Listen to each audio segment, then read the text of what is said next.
What's up, everybody? My name is Robert McMasters and I train at Open Source Jiu-Jitsu in Asheville, North Carolina.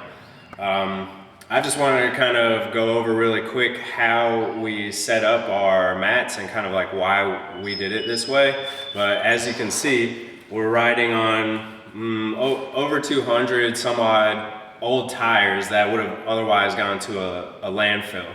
And on top of that, we have 2x4s and we have about 49 sheets of OSB plywood, and then we got all the mats on top of that. But basically I'm gonna explain to you kind of what's underneath and how it looks. So the trick is to get tires relatively the same width. We went with a range, we found the magical range was about 215 to about 235. On any set of tires, you can see the width is that first number on there. And this one's 275, so this one didn't make the cut for our mats. And as you can see, it's way too tall. And you can see how the difference between a 275 and this one, which is 235. So this would have been good, that we would have kept this in our mats. But basically, just to give you an idea of what's happening underneath, is we have 2x4s that are essentially riding on the edges of the tires. And then the plywood is all screwed down on top of that.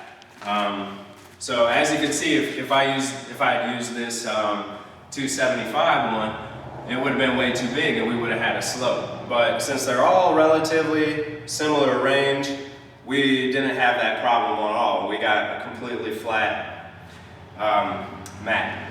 So we were also able to limit the number of tires that we had by basically having a gap in between. So there would be a gap here, and you would have more tires, again, with 2x4s riding on top of them. And that's basically what we did. And around the borders, we put the tires right next to each other for a few different reasons. First of all, it looks better. But it also prevents, things from getting lost underneath the mat, like if somebody's playing with a ball or something, it won't roll under. And that's why we did it like that. But let me just show you really quick kind of how much give this has, how much spring. It's not very much, but you do kind of feel the difference. But as I walk around, there aren't any soft spots or I guess really high peaks or anything like that, because we have just so many the 2x4s and everything else. Just it disperses the impact when you fall down. So when I do like a break fall, it's a little bit easier on my body,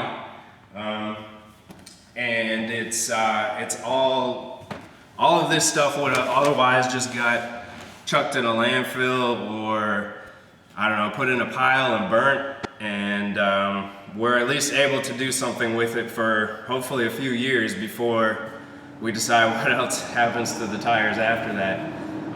But that's the gist. If you have any questions, feel free to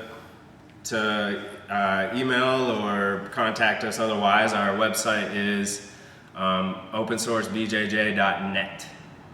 And all the contact information is there. So I hope that helps.